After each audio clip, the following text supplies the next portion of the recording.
kick off now from a Pathways CTM side. So I know a lot of you I spoke to yesterday, and I spoke to you last week on this session at this time exactly. So thanks so much for not only joining that, but being here for the second session today. That's so good to see so many of you on the line.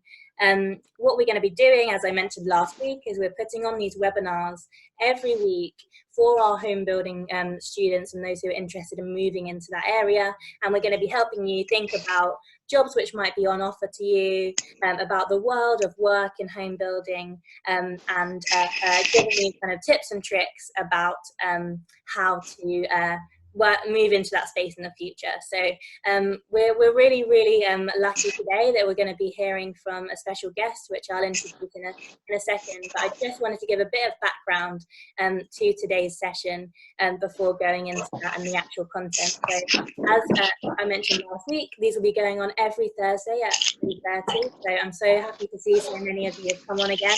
And I know that I've actually spoken to a couple of you in the past 2 days, which are really interested in the brand that we're going to be talking about today and what opportunities they have. So that's brilliant. In terms of what we're going to be talking about in today's session, that is Berkeley Homes as a whole and the kind of roles they have available in the schemes. But this is just a bit of a reminder around how the session is going to work today. So in the same way as last week, I just want to do a little bit of a reminder for some of you who might not be on the session, or just a reminder for those of you who have. The way these webinars work is that we really want to allow you to get the most out of the session and be able to ask any questions you might have for our special guest and also ourselves at Pathways CTM. So any questions you might have, then you can. There are a number of ways you can ask them throughout the session. The first of those will be through the. If you're dialed in on the computer, that's great. There are 2 different ways you can ask questions. You can write in through the chat box, but what I'd really recommend is going through the Q&A box. So as you're dialed in on your computer, you can see a Q&A box, and in there you can write any questions throughout the session. And our special guest I'm going to introduce has said, go for it throughout the whole session. Don't wait until that end session where we're going to be asked a specific Q&A section of the session. Then go ahead and ask any questions throughout, because we'll be able to kind of take them in, and as we're getting kind of tips and tricks, then it's the perfect time to ask any questions. So go ahead and do that. Secondly, you can text back to the number which reminded you about today's session if you're dialed in on your phone. And thirdly, if you do have any kind of questions and you're not thinking of them kind of in real time, and you think, oh, actually I have some questions after the session, then you can email any questions you have into student@Pathways CTM throughout the session, and we'll be able to pick them up. So that's great. So what I'd say is just make the most of today's session. Like I said last week, it's not just going to be me talking and giving you a PowerPoint every week. We've got a nice special guest today who's going to be able to talk kind of firsthand about the life working for a company in home so they'll be able to introduce themselves. So that's how you can ask any questions today. But if you do have any questions, then continue to ask them throughout. I'm also going to introduce someone else from our side today. I know that quite a few of you have been in touch with Alex from Pathways CTM on our side. So what I really want to do is just allow Alex, to do a bit of an introduction yourself, because you've all heard from me, Ellie, before. So I know some of you have been speaking to Alex this week, and so over to you, Alex, just a bit of a hello and introduction, if that's okay. Thank you, Ellie. Good afternoon, all.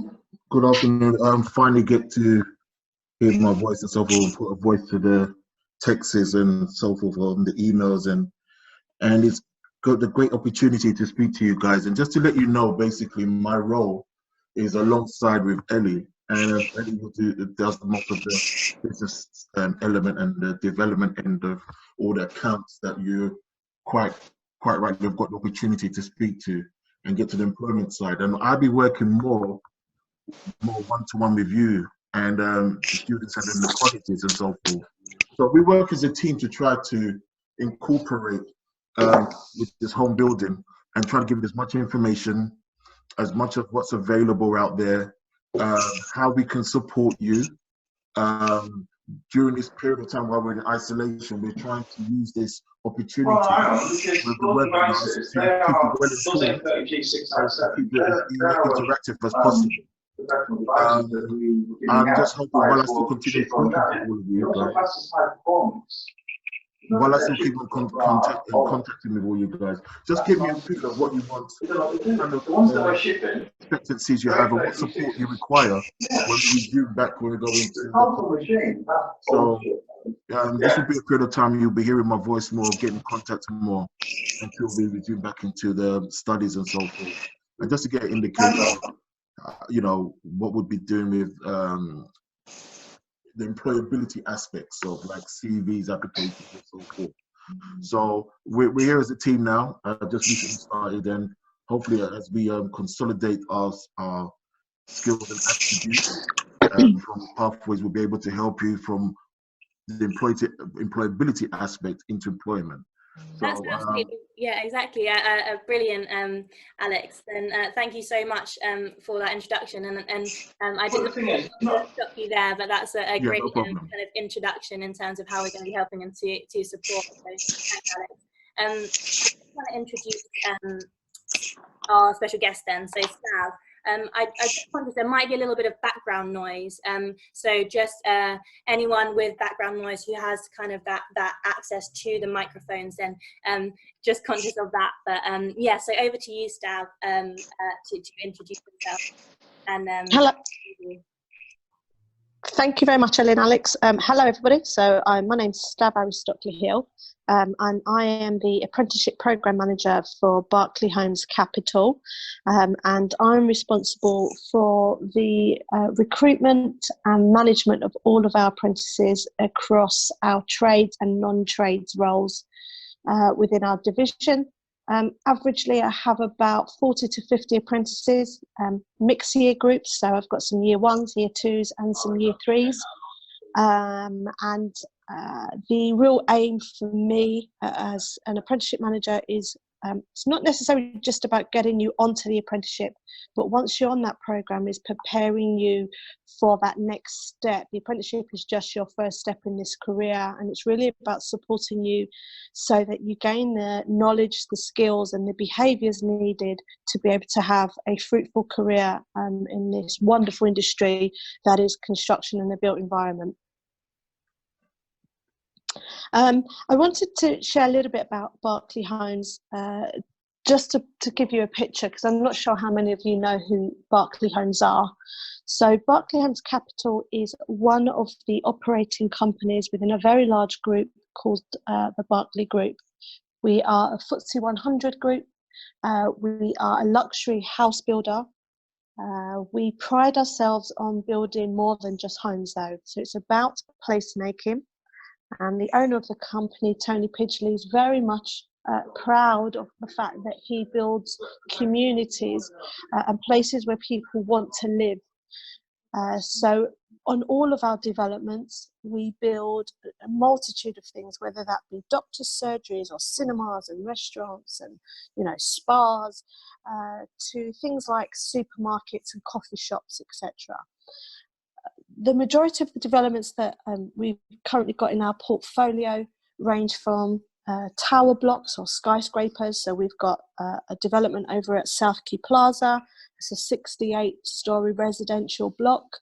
And then we also have something like Trent Park in North London, which is set in a country park, and we're building a mixture between 4 5-bedroom houses as well as some apartments. So a real mixed bag of properties that we work on, but all of them, it's about building not just the homes that are around there. So we've got a real focus on operationally how we manage them.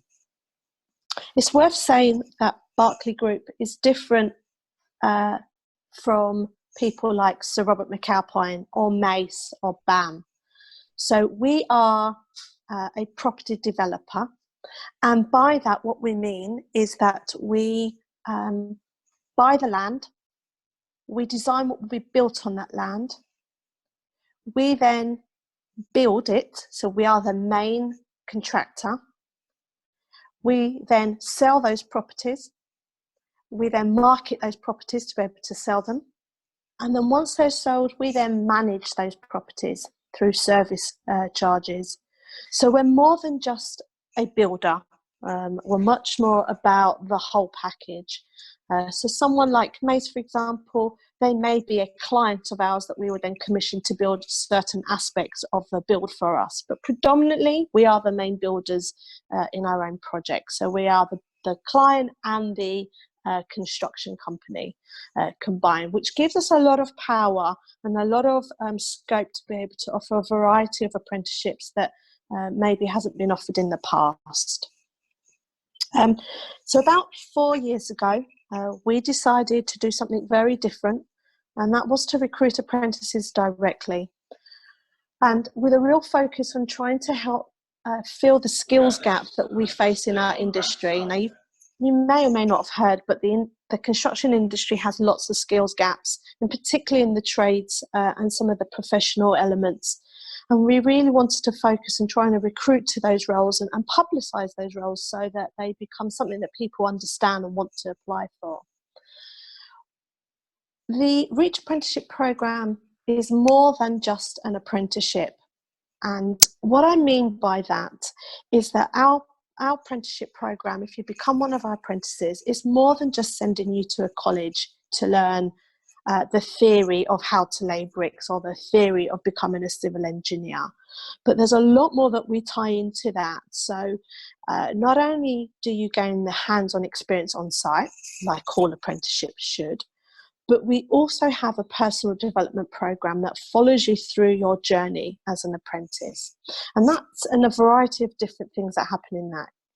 From coaching and mentoring that you'll receive from the apprenticeship team and your site mentors that you'll be allocated, to things like classroom-based or online training courses that get you to think about how people perceive your behaviour, to how do you assert yourself if you're not the person who's leading.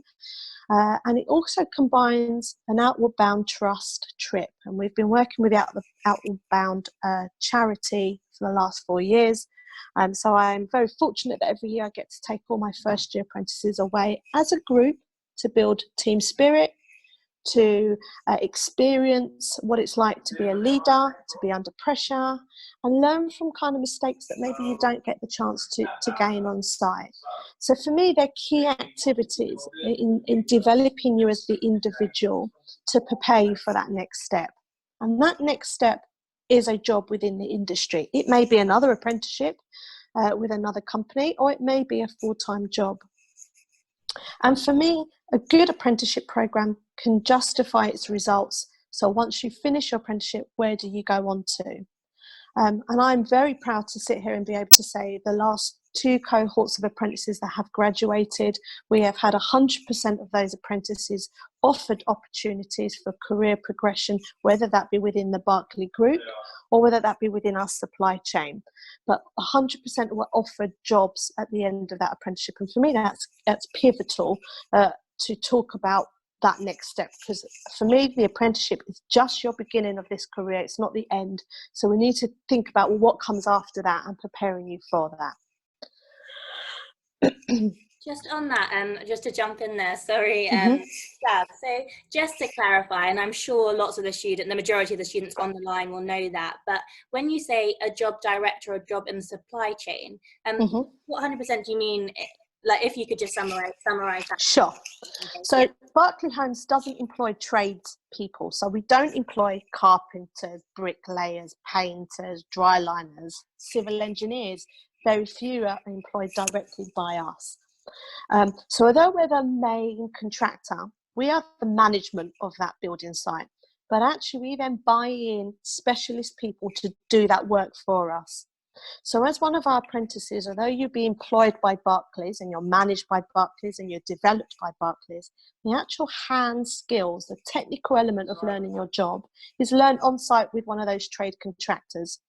And so they are our supply chain. So if you're doing, let's say if you're doing a bricklaying apprenticeship with us, at the end of your 2 years with us, the goal isn't that you become employed by Barclays, because we don't have a bricklaying job. So my job is to make sure I get you those offers from the supply chain, whether that be from Swift Brickwork, whether that be from S&B, whether that be from Wichmore Bricks, whoever it might be that we're using, an opportunity to gain employment with them to continue your career, continue your learning. So that's what I mean by supply chain. Brilliant. Just on that as well, just reminding all of you students who are on the line, because I can see such a good number of you, that's amazing. If you do have any questions while Stav is explaining a bit more about the apprenticeship scheme, then definitely do it while she's doing that, because it's such a good time to ask questions. Yeah, so just reiterating that. Thanks, Stav. My pleasure. So I thought I'd go on to just talk about the recruitment process, because we're currently live. So we're currently looking for new people to join us in September 2020. We are looking for a whole host of different roles, and it's worth noting that the ones I'm going to read out to you may be the ones we're currently focused on, but things in building and in construction constantly change. So it could be the case that, you know, by the time we come to talk about it or to recruit, I may end up having 4 or 5 different other roles that I can talk to you about. So at the moment, I'm looking for about 20 to 25 new apprentices. I'm looking for them in a variety of roles, from bricklaying, cladding.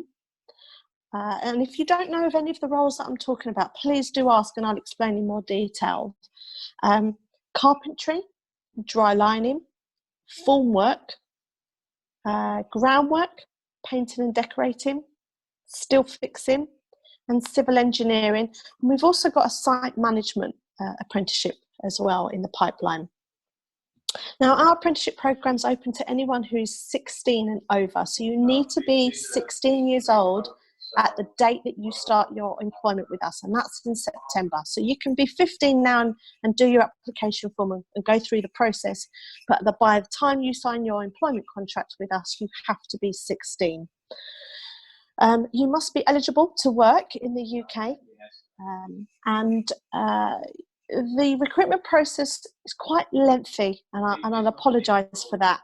And with the lovely virus that we've currently got, things are changing slightly the way we run the recruitment process. So the way it's going to run is that it's an application form. So you register online, or you register with Ellie and Alex, and you complete an application form, and that gets submitted back to me. And I am the one that reads all the application forms. So I have the lovely job of last year, I read about 260 applications for the role. So, you know, it's, apprenticeships are in high demand, and we get a lot of candidates. There's a couple of things I would say about application forms. The first is, it's really evident if someone doesn't take the time to complete an application form properly. So people don't answer all the questions, or they don't check for things like spellings, or that they've answered it clearly. Bear in mind that I don't know who you are. So the first impression I'm going to get of you is from that one application form. And one thing I would say that always, I suppose, makes something different is when someone sends a cover letter with their application form. Now, it could just be in the body of the email to say, you know, I just wanted to re-highlight about my application form about I've done this or I've done that. I always find that really interesting that someone's taken the time to put that in an email to me. That's just to interrupt you, not interrupt you there, but that's okay. Really, really relevant, because what we've done today is we've had a session on cover letters to all of our students. So every single student that's on the line today, we will make sure to send you a recording of Pathway CTM's recommendations when it comes to cover letters. So just off the back of Stav's recommendations here for Berkeley Homes, we will make that a follow-up from today. So don't worry. Take down that piece of advice from Stav, and we'll be able to with the cover letters there. Yeah. The other thing I would say is, those of you who are waiting for GCSE results or A-level results, if you don't have those results, please don't leave the section about qualifications empty. Put them in as predictive grades. And the other thing I would say is, bear in mind that I'm not just interested in whether you got, you know, a C or a D in maths or English. I want to learn, I want to know what else she may have done. So if you are, I don't know, one of my favourites is people that do things like air cadets or the army cadets, or they volunteer, or they've been a scout or scout, anything like that, that shows me, you know, you've been a captain of your football team, or you know, a rugby player and you play for your local rugby club, anything like that. Anything that shows that you can put your energy into something and that you can tell me what you've been doing, I think really brings an individuality to your application form and sets you apart from anybody else who may have a D or C in a maths or English, for example. On our application form, there are two particular questions I want to bring your attention to. And it's in section D. And it really does surprise me how many people don't answer these particular questions. So bear with me while I just get the question in front of me to read it clearly to you. So question D says, other relevant information, and it asks you to provide information for your reasoning to apply for that particular post, and relate any skills or experience or personal qualities gained through work or unpaid work that's relevant to this role. And it really surprises me how people leave this blank. There must be a reason why you've decided to apply for that particular role that you're applying for, and a reason why you feel that you are the right candidate for that. And even if it's only a sentence or two, please put something in there. And it could be as simple as, you know, I love working outdoors, and, you know, I've always helped my, I don't know, grandparent do the gardening, or whatever it is. But show me that, you know, you've taken the time to think about, well, what skills do I already have that makes me suitable for this role? The other two questions, or the other question, is about describing in your own words why you would like your chosen role. So why have you chosen to be a civil engineer? Why have you chosen to be a bricklayer or a carpenter or a cladder? And for me, this really shows whether you've done your research on a particular role. So if you're applying to be a civil engineer, I want to hear that you've, you know, researched and you know, you're analytical and you're logical, because these are traits that as a civil engineer you need to have. So they kind of think about what the role will require. You know, if it's about teamwork, then tell me that you're great at teamwork and that, you know, you've played football for your school for the last 3 years and in that particular position, whatever it might be. But, you know, bring your application form to life. For me, that's the key things. So I would say make sure you've answered all the questions on the application form. Make sure that you bring your application form to life, more than just your qualifications. Make it individual to you. Please, you know, do raise any questions if you've got any particular questions about the application form. Questions in actually, Steph. So shall I ask you them straight away? So yeah, so we've had one from Charlotte. So thanks, Charlotte. That's amazing. And for asking a question. Do you need to have a CSCS card to start the apprenticeship or start an apprenticeship in general? Not with us, no. And how does that process work then? Just following on from Charlotte's question, like, is that something we sort out at Berkeley, or how does that process work on your side? So it's totally something that we can sort out at Berkeley. So as part of your induction onto the apprenticeship, you'll have a 2-week induction program. Anyone who doesn't have a CSCS card, we will support you to gain, there's 2 parts to a CSCS. There's the health and safety level 1 qualification that you'll need to do. So we will pay for you to do that course. And then there's the online test. And we will also pay for you to do the online test. Now I do need to put a little bravado here though. Although you may not have it before you apply to do your apprenticeship, you are required to gain that qualification and the CSCS card for me to allow you to physically go out on site. So we've had scenarios before where apprentices have started without a CSCS card. Through the induction process, they do their health and safety and they do their CSCS test, but they fail the test. And it basically means that I can't start them on site until they until we rebook them to do the test again. So it's not a stumbling block, but it is something you do need to pass. So I think a lot of people think, oh, well, I don't need it to apply, so it's fine. But actually, the more revision you can do to get yourself ready for that CSCS, it's a benefit. Absolutely. Okay, that's a great thing to note down, and all of the students who are on the line. So just to bear in mind around the CSCS cards. Great question, Charlotte. But you don't need one to start, but do bear it in mind, and it's really important. So I've had another question. I know that we've got quite a few questions, so bear with me, students who've already asked questions. From an anonymous attendee, which is absolutely fine. So although this is a question. So although I will be employed by Berkeley, I'll be working on site for one of your supply chains. Would I work for a number of those companies? Would I be moving to various sites as the project comes to an end? Like, is there kind of movement around different sites, or if you tend to stay on one site, I guess? Yeah. Okay. So just so to make it crystal clear, you're employed by Barclays, and I will be your line manager. Your payroll, your HR, all that is by Barclays. You are placed with our subcontractor. So if I give you an example, you're placed with the Brick Lane subcontractor, and they agree with us that they are going to teach you how to become a bricklayer, because I can't teach you that. They will have to teach you that. The beauty by being employed by Barclays is if that Brick Lane contractor on site A, for example, finishes, I then can move you to site B, where you can go with a new Brick Lane contractor and continue your learning.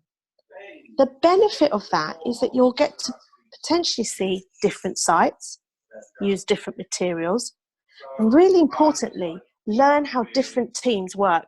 Every contractor, every site works so differently. And for me, that's one of the key things that I think is beneficial, is that you'll realise, oh my God, working on building houses in a country park is so different from building a tower block and what the expectations are. And that would be one of the beauties. So to answer that person's question, yes, you're employed by us. We will then place you with a contractor to gain those hand skills, and we can move you from site to site, and we can move you from different contractors. Now, sometimes that doesn't happen. Sometimes we have a case where, I'll give you an example. I had an apprentice, Ike, who was a civil engineer, and he was working at our South Quay Plaza development. And the day that he started, they had only just started the digging out of the foundations, the piling of the foundations for that particular building. So actually, he did his whole 2 years on one development with one contractor, because there was enough work there for him. So it kind of really depends on the role the person's doing, what site we first placed them with. But I really think there's a benefit in moving from site to site, from different contractors. It's about exposing you to the industry as much as possible. And for me, that's one of the learning things that you'll get from being a Reach apprentice with Barclays. Yeah, that's amazing. And if I was sitting there kind of listening to the webinar now as a student, then I think I'd be really motivated by the fact that there's so much variety in there to then go and do different projects. We've had a couple of questions in from IBAD. I'm just going to allow IBAD, if you want to ask questions yourself, then you're happy to. I know that I've spoken to you previously, so I'm just going to allow you to talk. Good questions. Mm-hmm. So IBAD, are you able to ask the questions you put in there? Let me just see if that's worked. Bear with us 1 second.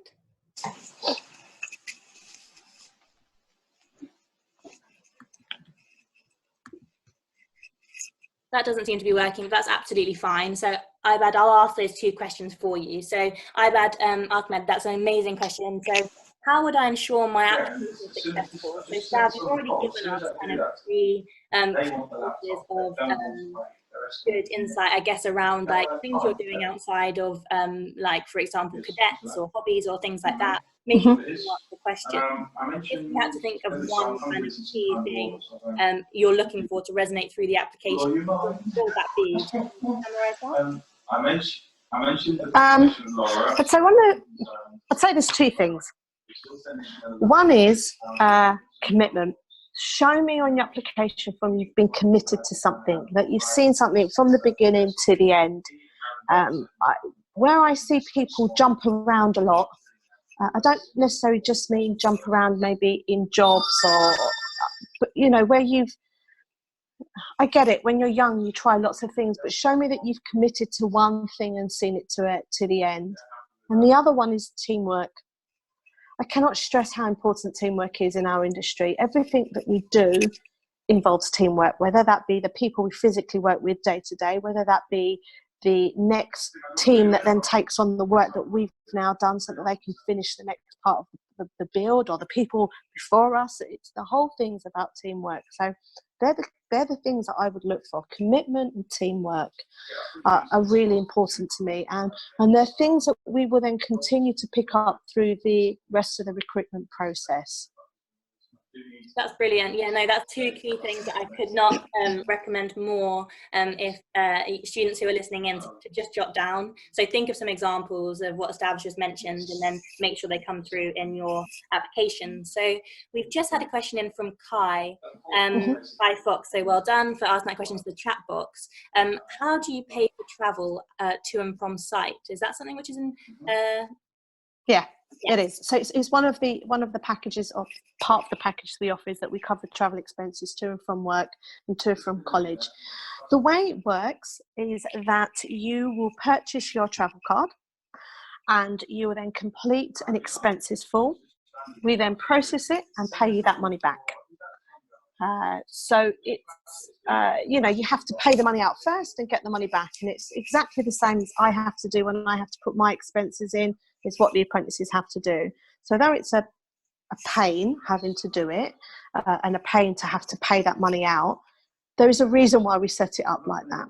One is about getting you to understand about money management and understanding that you have to budget, that when you get paid your money at the end of the month, that you then know, right, first thing I've got to buy is I've either got to pay, mum or dad, my lodgings, and then I need to buy my travel card to be able to get to work the next week, the next month.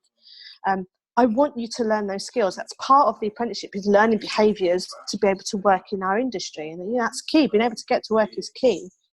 But also being able to then complete paperwork and process it is also important. We building sites work a lot on a paper trail to show that you can complete work. And one of the key things is learning to complete paperwork that then gets passed on to other people to be able to process. So there was a method to my madness as to why we set up the expense process. We could have made it really simply and just bought everybody travel cards every month, but I don't feel that aids individuals to learn about managing themselves and their productivity to get to work. No, I completely agree. And also, so great question, Kai.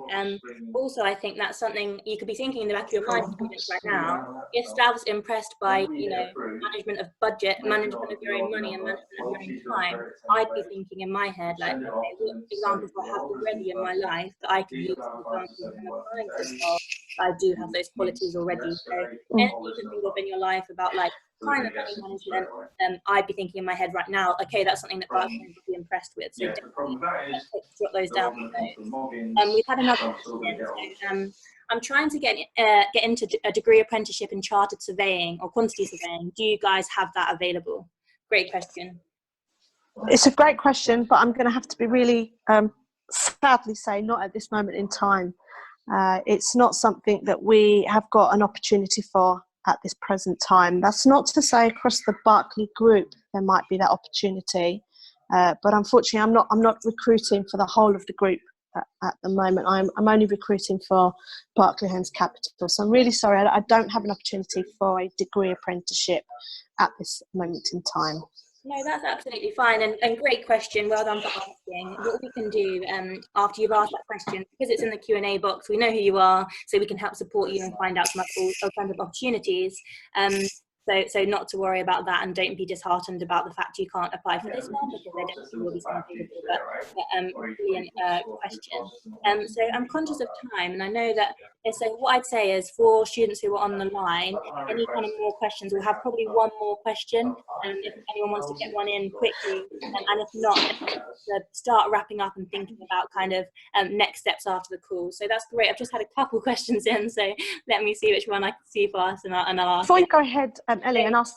Yeah, before you go ahead and ask those other questions, can I just make a couple of things clear about the recruitment process? Yeah. So because of the coronavirus, we've had to change our process slightly. So once you've gone through the application form, if you're successful, we'll contact you to arrange an online interview. So it'd be using something similar to this, to a Zoom meeting, where you'll be interviewed by myself and my colleague Gary. If you get through that, we are then at the point where we're going to look to do a drugs and alcohol test. And I have to stress, this is where we probably lose quite a high percentage of young people during a recruitment process. It's worth noting that we're a zero tolerance on drugs and alcohol. We do random drugs testing on all of our sites. And so it's part of the recruitment process for the apprentices to enter, that you have to pass the drugs test. So it's definitely worth noting that, and making sure that you are prepared for that. It's very quick, but we'll arrange that. Probably they normally happen in August time. Now I'm saying that, hopefully the coronavirus is lifted and we can get on with our lives, and that should happen in August. But if that doesn't change, then we'll relook at dates for that. The stage after that will be a director's interview, and it's quite unusual for apprentices to be interviewed by directors, but we feel it's really important, for you as the potential apprentices, to meet the board of directors, to meet the directors, to have a conversation with them, to see that actually they take a real interest in the apprentices.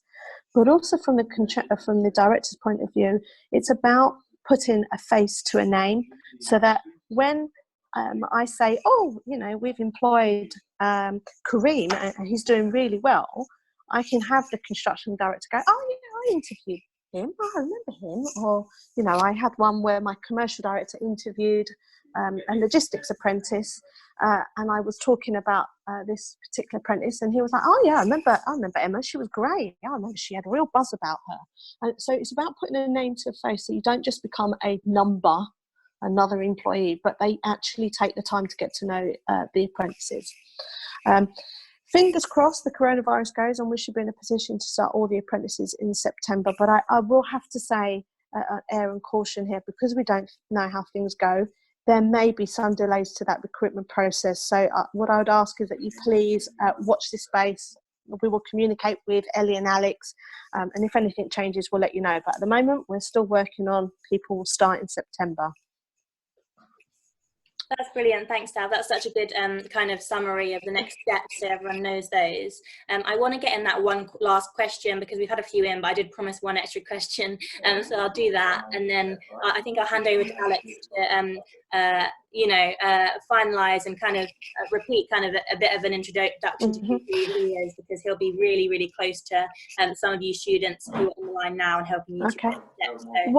So, what I can offer, Ellie, is if you want to, after the webinar, send me the questions or hang on and ask me the questions, and I'm happy to answer those questions, and you can share that later on with the group if that helps.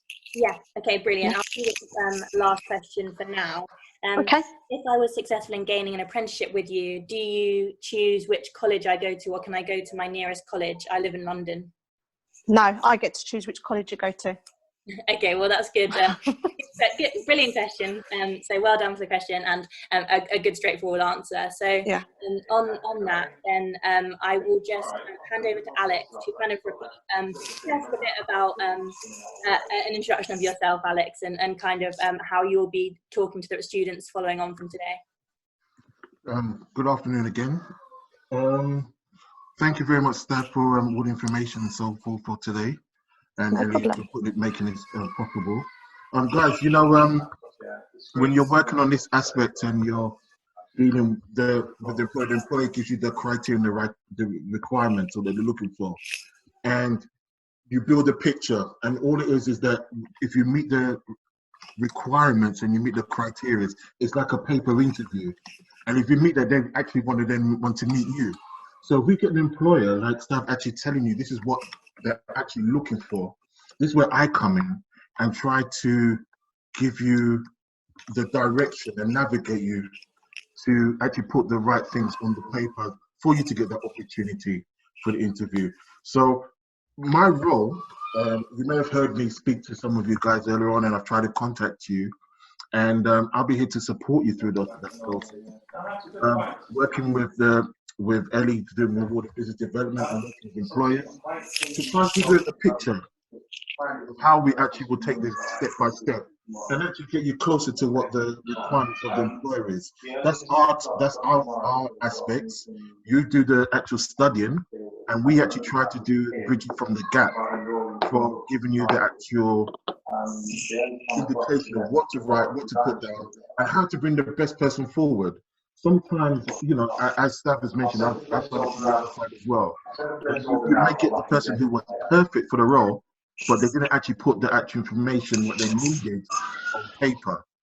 And so this is where we will come together and try to consolidate the best you, so then hopefully you can get put forward for the online interviews, applications, and so forth. What a perfect way to kind of summarise what we've gained today, I guess. So like Alex, Stav, that's absolutely brilliant.